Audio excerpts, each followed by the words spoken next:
That book was it was published back in what, like 2017, and they were trying to downplay it. And during the Epstein trial, they're also trying to downplay that whole thing. With that Netflix documentary also that came out recently in like 2020, they were trying to make it out to be like, oh, Epstein was the ringleader. Now you don't really have much to worry about now that they caught him. He killed himself, allegedly.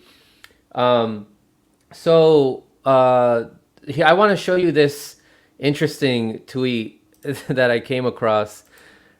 Uh, Not this one. I'll come back to that Wexner uh, tweet.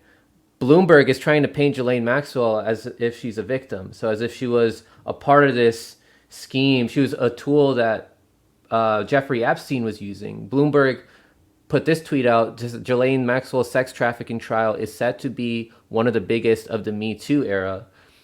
But the jury may have to grapple with a unique question. Is Maxwell herself a victim? Do you have any information, since we brought up Bloomberg earlier, they were trying to report Ghislaine Maxwell as being this victim. Do you have any information on his connection with all this? Michael Bloomberg is one of the largest pieces of shit out there. And, it doesn't surprise me that he is connected to Ghislaine Maxwell. I would just say this. Michael Bloomberg, aside from everybody knowing him as the billionaire mayor of New York City, he's involved in the contact tracing movement. He's literally in charge of that in New York City.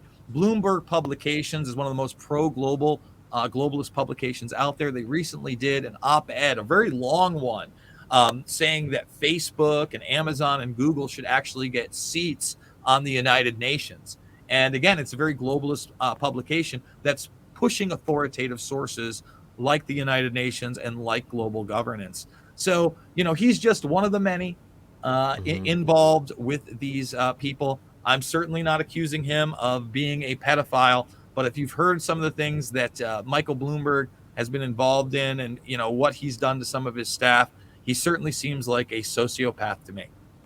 Yeah, for sure. And he is involved also in this fourth industrial revolution that we're moving into with increasing surveillance. Of course, he's involved in a lot of this pre-crime that technology, right? Definitely someone that's not talked about enough. People talk about billionaires like Bill Gates, Elon Musk, Jeff Bezos. Bloomberg is a really underrated evil billionaire. Is there any other information you want to leave us with, Jason, before you head out?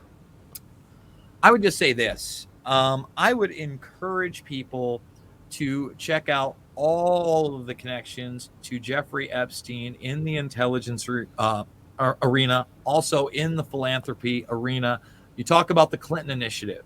This goes back to the early 90s. It's something he says that he was a part of. Jeffrey Epstein, also a member of the Council on Foreign Relations, the Trilateral Commission. When we talk about globalism on top of the intelligence connection, right? We just talked about Bloomberg. Bloomberg, part of the good guys club to curb overpopulation with Bill Gates and Warren Buffett and George Soros and Rockefeller Jr. over a decade ago. These are real things.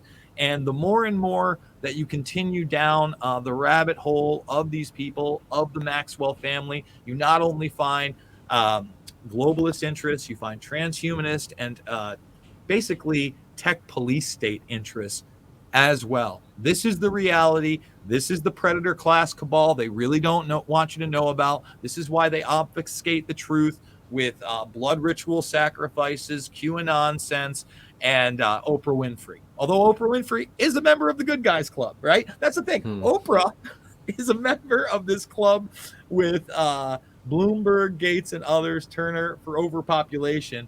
And instead of focusing on that big reality, let's put her in a hood and say she drinks adrenochrome, right? Let's convolute the issues. And one of the big successes of the QAnon sense movement was what?